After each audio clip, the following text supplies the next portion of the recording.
Hey there, welcome to Coffee Solo for Friday, October 24th, 2025. We are recording this at 10:52 p.m. Pacific time here in the greater Vegas area, making this episode 2025 10, which I have completely written incorrectly in my notes here. 2025 10 24 01, the first episode for October 24th, 2025. Probably the last one for today. The title that I have given this episode ahead of time, Personal Universe. I have taken a couple of notes here for some things to talk about. I'm really stuck in this one episode a week thing, which I would like to not be stuck in. So I'm going to have to try to get more off the cuff, fewer items, less length, less duration. Get a couple more episodes through the week. I'm trying to work up to a more sort of spontaneous publication scheme so I can just talk about random stuff. This is all on the road to the Hugo Floss program, which one of these days, it's my to-do list is getting crazy, but the title is Personal Universe. The summary that I have written here is there anything going on nowadays that is not seemingly insane? Like just stop watching the news. The personal universe is on the horizon, I think, though it still has to exist in whatever we can smell cooking lately. The personal universe is basically, hey, just use AI. It will do everything for you, so you don't have to do anything anymore. And then while you're not doing anything, why don't you use your AI companion, which I'll talk about very briefly. Use your AI companion. You don't even need to have friends. You can just interact with this tool that will learn everything about you and become the most customized, not really, but so far, to you, it will seem like the most customized, agreeable, challenging, interesting, interested in you entity that you will ever come across. It's sort of like mental porn, right? Like normal people can't do those things, but my AI companion remembers everything, talks to me as though I am the only person in their universe. Practically true. So, yeah, very crazy. And I think it's very easy to slip into that if there's so much frustration going on. And if you watch the AI headlines, you know, your Sam Altman and what do you call it, Elon Musk bickering and who's claiming this or that. And I'm going to Elon wants $1 trillion to manage the Tesla army of robots. Okay. OpenAI just launched a browser, which has already been dinged as a privacy nightmare.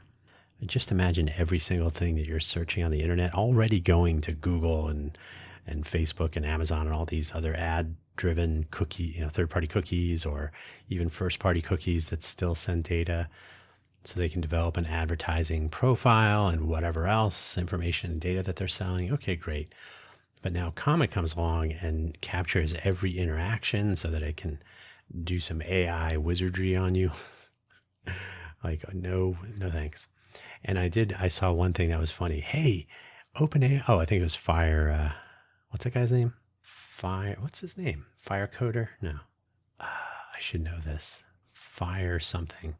Anyway, he said, "Oh, great, a new web browser that's creative and using the latest technology, and it sure seems a lot like Chromium," which it is. So Chromium is the open source base for Chrome. So that's what everybody does. Like, we'll just take the existing WebKit based browser and build a new product on top of it. Brave did the same thing. I myself have been a Firefox person for a long time. I used to work at Netscape, so I don't have like a ridiculous brand loyalty or platform loyalty or anything, but it's definitely, I would like to see it succeed. It has presented its own collection of problems to see that does not happen. But yeah, we'll see. What is the guy's name? I gotta look it up. Fireship. Yeah, Fireship. OpenAI's new browser feels familiar. Indeed, it does. And the cover art is the thumb is Sam Altman with chocolate all over his face in a Wonka bar, probably suggesting that he's looking for the golden ticket or something. Anyway, yeah, on the heels of the Amazon US East 1 failure. Is that what it was? US East 1? That's the region failure. Yeah, just crazy. The, US East 1. Anyway, yeah, that's some crazy stuff going on. Okay, I've used the word crazy 25 times now. The links for today's episode, the usual. I didn't add anything interesting. Quick note, this audio program is available first at its original home, which was on Ko-fi.com, ko-fi.com/danhugo/posts. It's an audio post made there, hence Coffee Solo on Ko-fi.com. I say Ko-fi because it's not coffee pronounced. It's not spelled coffee, even though it's intended to sound like coffee. Anyway, so Coffee Solo, point of origin, but it is also available through Spotify for creators. So it appears on Apple Podcasts and Amazon Podcasts and Spotify, and there's an RSS feed, and there's a YouTube channel. It's actually since this is not a formal production, like this is supposed to be just a one-off, like me talking, hence the Coffee Solo. It's an experiment in free form, like not really having an agenda, not having a particular topic focus, just whatever. So I've created an outline for today, but sometimes I don't. So its homepage is my personal homepage, which I've just gotten back to kind of making a thing. So that's danhugo.com. And then the buymeacoffee.com/danhugo profile is the profile page linking everything. You can always find links to all this stuff there. I've had that page for years. It's a freeform profile page. I don't expect any money from that site or the Ko-fi.com site. I've got to say I've probably made $25 or $30 over the last 30 years, over the last 5 years that I've had the Buy Me a Coffee page, but hey, why not? But it is where I place a lot of links for the various audio programs that I'm producing. Hugo Floss, I think there's already a link to it actually, but there's really nothing going on there. And then there's links to my various projects I'm working on. There's some biographical information. And of course, there are some affiliate links, but there's no reason to spend any money there. So, okay, enough about shameless self-promotion. The outline, where I have many things to go over. I'm kind of losing trust or interest, or maybe both, in the whole press reporting and punditry and political experts and whatnot. There are a couple. James Carville doesn't really care, so he just says what he feels like saying. I've watched some definitely right reporting from YouTubers like what's his name, Stephen Gardner, I think it is, who I found from his Charlie Kirk reporting. So he's the guy who went to the actual UVU, University of something in Utah, or Utah University, whatever it is, where the actual Charlie Kirk assassination took place. And he walked around the site and captured a bunch of video. And I was like, oh, okay, that's kind of interesting. That's boots on the ground, so to speak. So I started watching a couple of his segments here and there on different aspects. This was back in September, days after September 10th when this took place. I was like, okay, interesting. But then when he does his normal content, he's like a raging MAGA super fan. And the only reason to watch both sides is so you can see how both sides are taking something and turning it into their own version of something. So the left and the right, or whatever sides of the spectrum you'd like to pick on, they both do it. And it's ridiculous. So that I'm fatigued, and I'm losing my desire to spend this time when I hear things like, oh, we're edging into, another step toward, all this, be careful, it could happen. And I'm like, oh, no, the authoritarianism is here. There are so many flagrant issues with behaviors and flaunting the law and ignoring the courts, or if the courts do something, I guess they pretend. I think that's going to change. I think they're biding their time, all of the Project 2025 people. So yeah, watching the news now is basically, it's like watching sand fall through an hourglass. Like, one more step and it's going to empty. It's like, oh no, it's on the way. You can see we're, so when the sand runs out, they can't say it's another step. Like, oh no, the sand has run out. We have arrived. We almost certainly don't want to be here. I think people are going to start to discover that over time. The farmer situation is probably going to be the tipping point for some. Some people are expressing frustration for that, even if they're not farmers. But the whole beef, Argentinian beef thing is a ridiculous messaging. And oh no, we're just going to import beef because what did he say? The reporter asked him, why are we giving money to Argentina? And he's like, you have no idea, young lady. This was on Air Force One, quick interview in the doorway, as he always does. You have no idea what's going on there. They're dying there. And Argentina is a good country, a good friend, whatever. He's going on rambling. He's like, yeah, so where you sent them it's either 20 or 40 billion. I keep seeing different numbers. So that's just lazy reporting. But let's assume it's 40 billion because why not? There's all kinds of conflict of interest with Bessent, whatever his name is, the treasurer, with some of his connections financially to Argentina and some investments that would be in danger of tanking completely without this little burst of cash. But yeah, people are starting to take note of the millions and billions of dollars that are being spent, and yet I guess on November 1st there will be some sort of healthcare. ACA, Affordable Care Act, premium increase announcements that are going to be outlandish. I'm seeing small rises in sort of retail purchases, groceries, and sort of staples, right? Things that I get frequently. So if the price suddenly goes up by 20% or something, that's noticeable. It's like, oh wow, I remember when that was $1 and now it's $1.20. So these are things that are happening where normal people on the ground are going to start spending more money. We're going to see more and more headlines about, I need $230 million to make up for my court cases, which never finished. The ridiculous indictments so far of the various characters in this drama. And it's only going to get worse, of course. It's only going to be more and more corruption. It's sort of outlandish. I just read this book called, I think it's The Presidents and the People. Presidents and the People, is that right?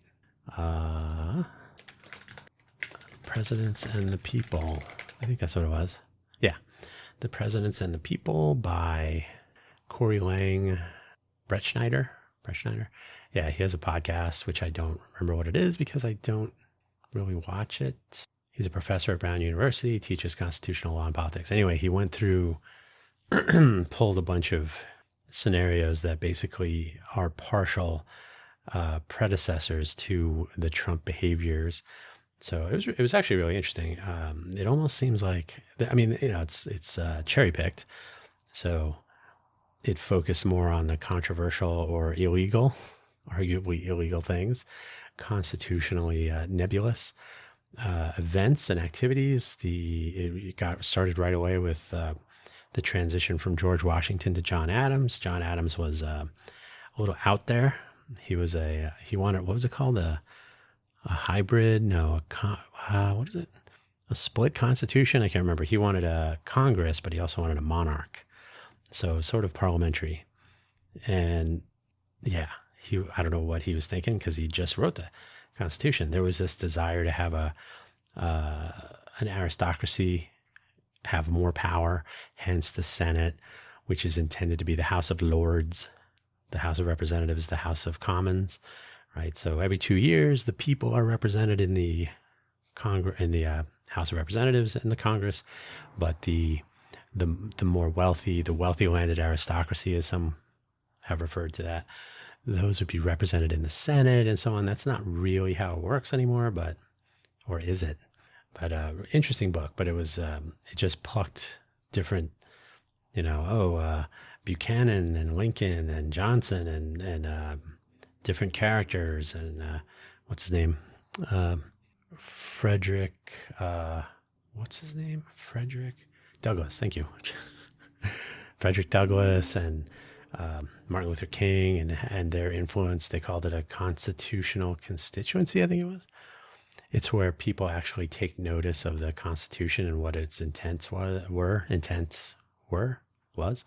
uh, and they, some interactions at the presidential or executive level. Those would be hard to come by nowadays, but it was an interesting reflection on how some various and similar situations have unfolded through our history. At this point, basically, if you take home from this book, like, oh, that was a lot of different variations on this, I'm the president, I can do whatever I want view, the unitary executive view at this point, I think is the take home. And if you come away from that and you're like, it seems like Trump is trying all of these things. And that's my assessment. Somebody much smarter than him went through history and said, oh, we can try this, and this, and we'll do it in this order. And people will be just flabbergasted and they'll have no idea until the military is wandering through their streets. Even the Alien Sedition Act, which Adams tried to use to silence the press if they were saying mean things about him. He thought that was a criminal. So yeah, history repeats itself, or at least rhymes, right? So really interesting book, a little bit frustrating, but we'll see. The 250 years, we are making America great again, but who knows what great really means to these people. I think it means great for them.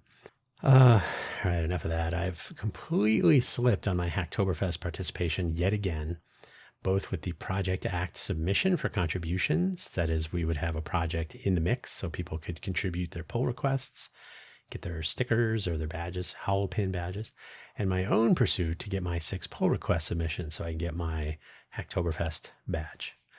Yeah, so I should try to spend some time on that, because otherwise, what am I doing, right? What is this?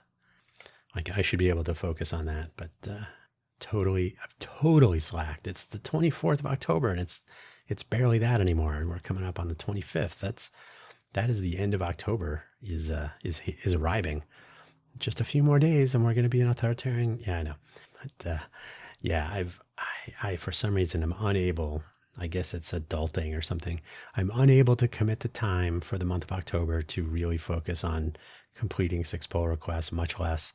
And being the solo person driving our foundation at this point, remarkably frustrating, kind of exhausting. Just like we're into our 4th year, and it doesn't feel like people are going, oh yeah, this is worthwhile. Let me pay attention and maybe even participate a little bit. It's more like, oh, what's that you're working on? Oh, well, good luck with that. I don't know how Vegas believes it's going to be an global innovation hub. We don't have that culture. So right before I started recording this, and honestly, that's sort of the personal universe motivation, I just watched Sabina Hassenfelder. If you don't know, she's a physics professor who is now a YouTuber, and she also sings. So good for her. I enjoy Sabina when she covers tech topics in physics. So this is straying from the lane a little bit. When she did some economic, she was talking about capitalism. She made the usual presumption that, oh yes, money comes from the bartering system. It's like, well, that's the one everybody thinks. Sovereign currency allows the government to control its economy. Then, you're seeing that with the euro transition and how much trouble that caused some countries like Greece. But if you can maintain control of your currency, you have some control over your economy. Ooh, the carnival lights are out. I guess it's over for tonight. And it's the power to tax people. So if you require that your economy is powered by, say, a US dollar, and the government is the only entity that can mint money, and it's either backed by gold or the full faith and credit of the United States government, if you have a fiat currency, which we do. But the reason you have a currency is not to replace bartering. It's to insert the government into transactions. So if you tax people in dollars, we're not going to accept a goat or a cow. No, you cannot work off your tax debt by washing dishes. You have to pay in US dollars. Well, how are you going to get US dollars? You have to earn US dollars. So you have to conduct business in US dollars. So that keeps the government engaged in the economy. So having a sovereign currency Now, if you don't have your own currency and you use something that's controlled by a third party, like a euro or some countries rely on the U.S. dollar as their currency, but they don't have sovereign control over it. So, if you can print your own money, right? If you have a sovereign currency, you can always loan yourself money, which we have done to the tune of $38 trillion at this point. So you can sell some of your debt if people will take it, but you can always, in a pinch, you can, oh, we're printing money again. But with sovereign currency, you can do that. If we didn't have sovereign currency, then it would be a catastrophic nightmare. As it is, we're probably getting there. So we'll see. And by the way, do some searching for the great dollar devaluation plan to get rid of some of the debt, not the deficit. I mean the $38 trillion number. And it's so the gaslighting stuff, the whole what debt? No, the previous administration was much more irresponsible than we're actually saving money. We're making trillions of dollars from tariffs to be paid for by other countries. Truth be told, it's been paid by retailers and other domestic companies for the most part, and that will come to an end and prices are going to shoot up and all that. It's going to be exciting. I have a feeling the same sort of person. Okay, so Hasselfelder was talking about AI personas, where people are typing in crafted prompts and they're coercing whatever AI platform they're using into seeming as though it's role playing as a sentient being. Okay, great. So it's fake sentience, but I have a feeling the same sort of person who is seeing Trump as the best president and everything is going on as a result of Trump's own derangement as 5D chess. In other words, they're saying all the crazy stuff he's doing. Oh, he's playing 5D chess. None of us are smart enough to get it. Yeah. And the eventual wins that, oh no, we're all going to do great. He's making America great again. Okay, great. So people that buy all that stuff, I think, are also thinking that their cell phone is now a living being or something that they can date. Now I feel bad for the case. I don't mean to make light of the cases we have heard about where someone gets so wrapped up in their AI companion that they end up self-deleting, allegedly in some cases after the encouragement by their AI buddy. This seems profoundly troubling and a completely different thing. That's a problem. But just the casual person, I don't even need to have friends anymore. I can just talk to my phone all day. Okay. And I think it's kind of interesting. I don't know if this is a conspiracy theory, but I think it's kind of interesting that every step of technological development has been moving toward this personal universe where, I don't have to go outside. I can just talk to someone with FaceTime or the equivalent. I have a camera pointed at me whenever I'm using my phone. There's a camera looking at me. Why not connect to someone I know or maybe someone I don't know and engage in almost interpersonal interactions? Right? We're not in person, but it's almost the same, right? So, even the telegraph was U.S. Postal Service or Postal Service in general, messaging. U.S. Postal Service is not a new idea. This has been going on forever, messengers and so on. But if you just think back, like every aspect of the human experience has some sort of development, somebody running from marathon to tell everybody that they're being attacked. The place was Marathon, right? Being able to get a message from one person to another or groups. And so that's been around forever. Smoke signals, messenger pigeons, everything you've ever heard about is really about communicating with other people. So when the internet came out back in the very old days, the ARPANET, probably DARPANET, and BitNet and all these this morass of different connectivity. And so basically the first messages were similar to the telegraph and the first phone and, hey, we're here. Hello, can you hear us? And then just more and more, it's been about virtualizing our existence. I worked at Netscape. The web was about being able to self-publish. Like, oh yeah, you can just whip up a blog, thanks to blogger.com coining that phrase, a weblog. It's like a personal journal or diary. So sharing your thoughts and notions online with other people who would read it and comment on it and interact with it. And so basically we've evolved into this we don't even need to go outside. We can just talk on our phones, which is convenient for a pandemic. So these are, I mean, I'm not, this is not a conspiracy theory. This has actually happened. So really no argument. I just find it interesting that we are definitely driving towards, we don't need to hire anyone. We can just have computers do everything and we don't need to pay any employees. Ooh, maximizing profit. Well, who's going to buy anything if nobody has any money? Well, they don't have to talk to anybody, any person anyway. They're just going to talk to their phone. So who cares? There's a Philip K. Dick short video, probably, based on a short story somewhere. I don't remember what it was, where there's this automated factory that's still making stuff, even though there are no customers anymore. So it's just building things or making whatever products. And it has these defensive drones that will try to prevent people from going to the factory. And like, well, why are you making this stuff? It's like paper clips, right? So, it's profoundly troubling. I also I don't believe in vibe coding. I've never vibe coded. I think people who believe this is going to make software developer jobs obsolete are not aware of the difference between applying code that has already been written. That's how coding agents and co-pilots and all this stuff, they've been trained on other people's work, just like art, just like text. Do you think they know how to program? No, they know how to find a reasonably similar chunk of code that does what people want. Oh, develop an entire app. That's something, right? Okay. I mean, when you think about it, the apps that you can write with AI are the same as you can already find out in the world. You're just customizing it a little bit. And then is it going to test it? Well, that might be up to you. I think more and more people who have no idea what they're doing are going to be trying to sell or publish apps. I think that happened with TEA. I don't know if that was actually the reason, but it sure seems like that could be one of the problems, is that you just don't know how your thing is working. Hey, you want to buy this car?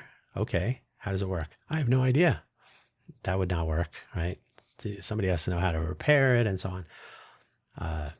So yeah, I don't like vibe coding. Our policy with the Innovate for Vegas Foundation: no artificial intelligence slop contributions, code or otherwise. But it's too easy now to just have generative AI, compose a pull request and apply some code fixes that you want to submit. And like, well, if you're going to do that, why, the bad should go to the AI. That's dumb.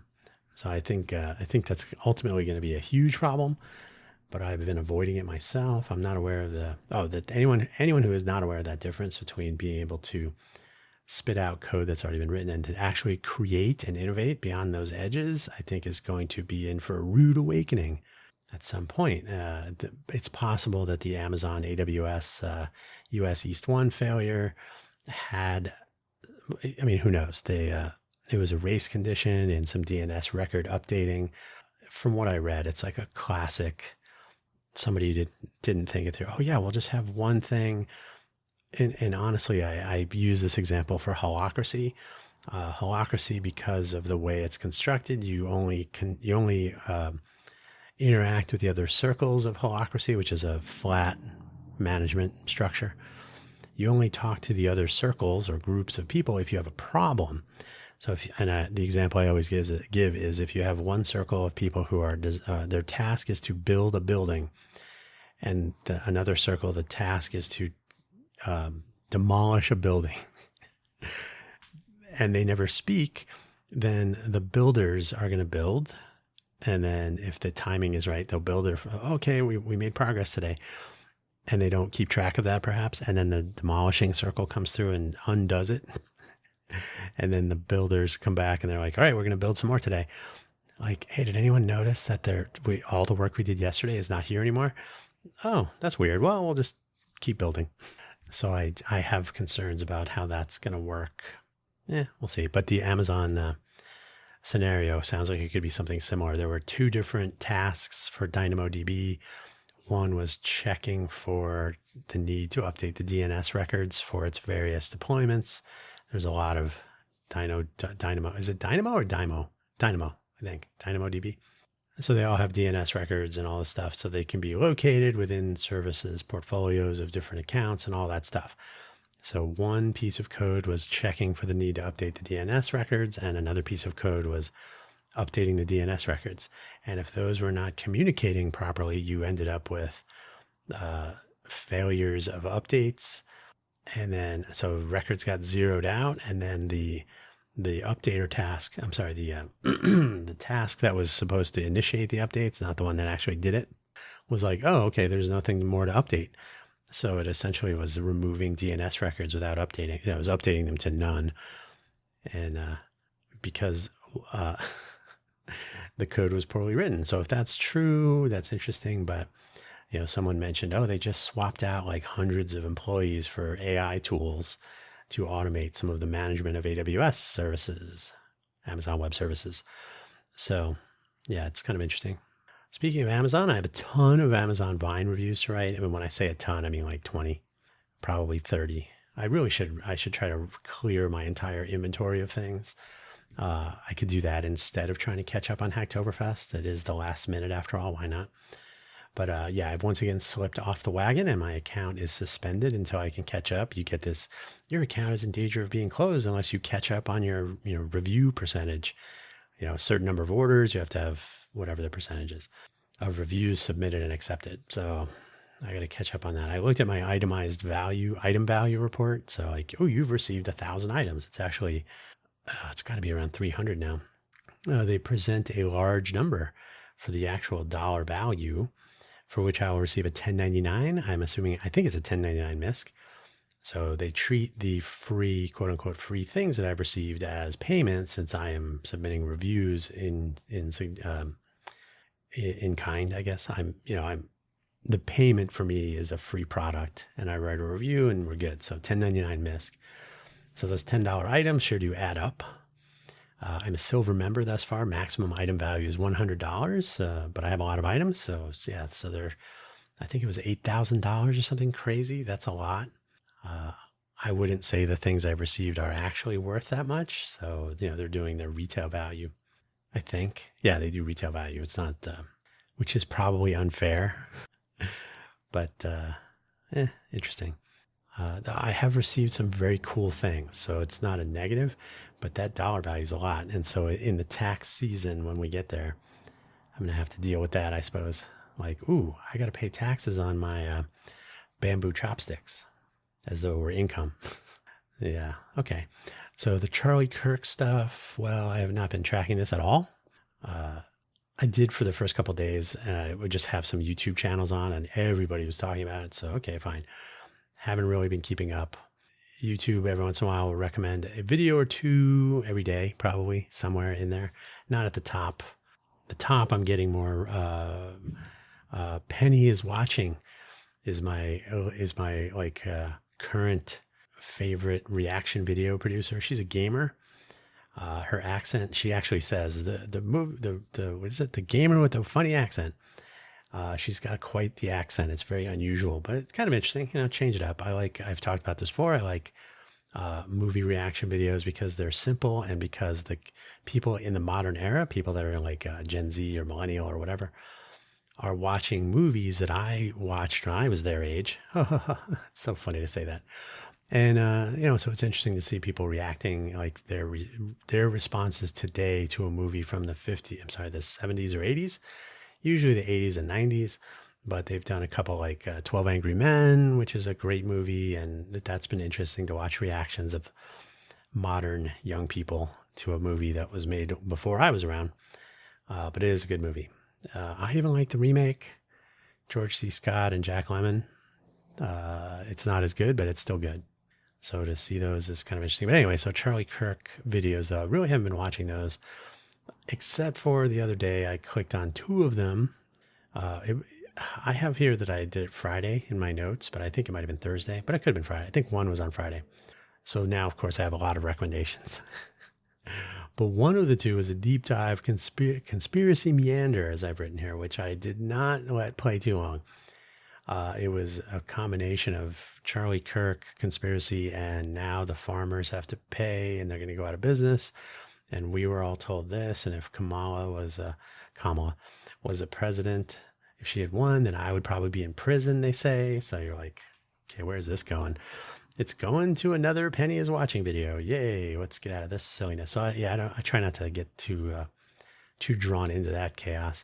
Then the other one, which was a little bit more interesting. An assertion that the actual fatal shot, the one shot that everybody heard around the world, as they say, was actually a small 22-ish, possibly a 223, a round that was fired from a 30-06 rifle and shell casing with the use of a sabot or sabot.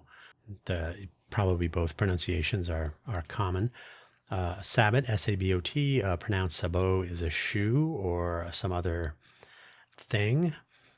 Small thing with a big thing with a small thing in it. So you put a shoe on your foot, you put a smaller bullet into a sabot. I think firearm people would probably say sabot. And then you put the sabot in the larger shell, and then you can fire the smaller bullet from the larger, rifle, barrel, firing mechanisms and all that. So you end up with the ability to fire a small 22, not like a teeny tiny 22 long rifle or something. These are they're still reasonable rounds, but you can underload the powder, so you're going to get a lower velocity, and then the smaller round, you're not going to tear through somebody's body and blow out the back of their entire body with a 30-06, which is designed to take down big game. So that I was like, oh, it's interesting to see that they finally got there. If you watched Star Trek, Star Trek V, Undiscovered Country, I think, where Kim Cattrall is playing a Vulcan, and she uses the word sabot, the sabotage, that's where that comes from, was the throwing of shoes into the machinery, into the works. So she was part of the sabotage plan to try to kill or they did kill the Klingon ambassador and all that. So you may have heard that word sabot. If there's a sabot or a sabot around, there's some intrigue. So it is sort of interesting, and I didn't watch the entire video of that one either. So, but it does, it's taking on some sort of JFK scenario remnants. Like, oh, this is a lot like because there was some conspiracy theories about sabot or sabots being used to fire the the Mannlicher Carcano versus the Mauser. Did they find a Mauser, and who shot what bullet from where, and the Remington Fireball with all this stuff, mercury in the bullets, in the slugs. But I do find it interesting. I will simply say this without my conspiracy theory hat on. I do find it interesting that the round that did the damage has not been reassembled. Not for the record anyway. Oh, and by the way, everybody's freaking out. Oh, they're not telling us everything. Like, there's a court case pending, right? If what's his name, Tyler Robinson, if he had been killed in the police parking lot like Lee Harvey Oswald was, there would, everybody would just disclose everything because there's no more trial. But there's a trial coming up. So you sometimes you have to hold back some of the evidence so you can present it during the trial, discovery and all that. So everybody's freaking out. Like, they're not telling us something, conspiracy, maybe. No, but also court case pending. So you find a 30-06 rifle. That whole thing is just crazy weird. But again, remnants of JFK, sniper's nest, quote unquote, schoolbook depository, all that. So you find this rifle with one spent shell in the chamber, in the receiver, breech, whatever you call it. I'm not really a gun guy. And with the other ammunition, with the etchings on the shells and with the rounds, whatever, like that's really, hitting it home. Like, this was a 30-06 bullet that was fired at this person. But if they used a sabot and they fired a much smaller round, now all you have is the evidence of the shell. And then I think there was a comment made, well, the sabot is usually made of plastic, and it might be left behind in the barrel, right? Because it's basically heating up, possibly remnants being left behind, and then the bullet leaves the rifle with whatever rifling on it, and it can tumble, so it's not as good a shot. It doesn't have quite the range. So there's all kinds of oh, okay, interesting. That's some science. Yeah, so we'll see. We'll see what happens with that. I found that to be the most interesting thing of all the stuff I've heard so far. Is like, now they're thinking. They're not trying to come up with oh, maybe it was a shot from a concealed thing from behind when the guy raised his hands and like we're inches away from an umbrella man, right? And yeah, we'll see. So it's interesting from if you are a JFK fan, like someday somebody finally getting to the bottom of all that production by a street. Yeah, I watch the James Files interviews and all that, so it's kind of interesting. But I don't get wrapped up in it too much. Same with this. So I'm not watching hours and hours of YouTubers speculating all day. It's a waste. There is a carnival of some sort going on across the street. I mentioned earlier that the lights are off. So there is some, you can hear some ride barking. Like somebody, does everybody want to go faster? And, so encouraging people to be scared on these rides. You can hear it all evening, every evening for about 2 weeks now. There is some screaming on the rides, of course. There's like a Ferris wheel and some other, it's not going to replace Disney World anytime soon, or Disneyland even, or any Six Flags properties if they're still open. Some screams on the rides. There's music playing. Usually it's sort of faster paced music, and it's not great. And the lights that I can see through my window, except when they're off, so they just turn them off. I think they shut down at 11 p.m. on the weekends. I think it's 10 p.m. through the week, and I think that has to do with noise ordinances.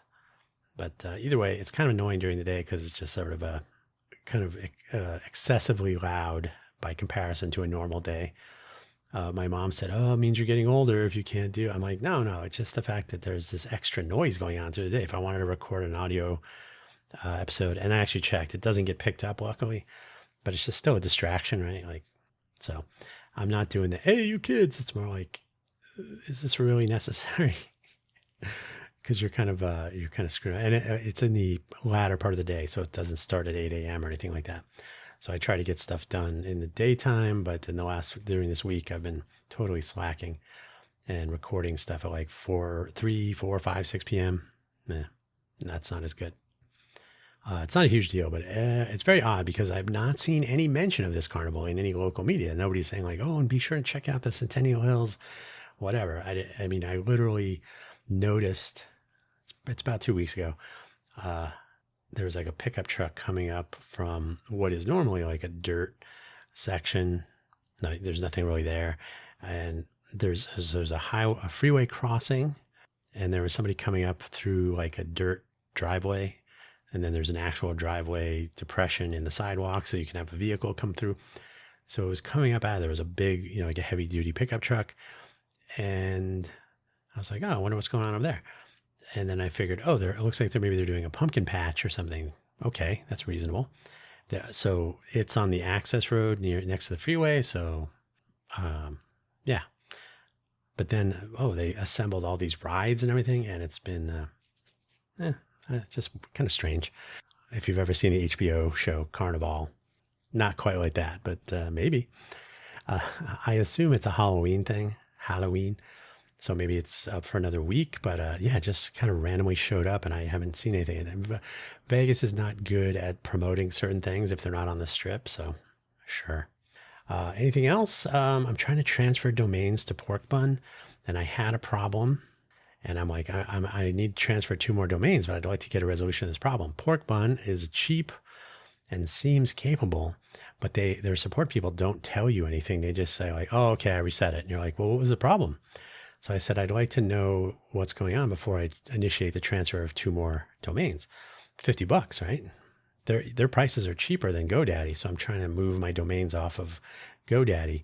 I mean, the price difference is sometimes half, like 100% difference, right? 50%. I'm paying 50% of what I would if I renewed on GoDaddy. But they have a strict no refunds policy. Okay, great. So I just transferred the 2 domains. I'm like, well, I hope this works. And of course, I get a payment security warning. Try again or something. Transaction is in progress. The payment has been, the transaction appears in my bank. So they think that they're going to pay somebody $50 and it goes through Stripe. But Pork Bun shows that it didn't happen. And so now they're still in my shopping cart. I'm like, what is going on here? This is a really, really, because you're telling your users, we're not going to refund you, but we're going to, because they've edited their user experience.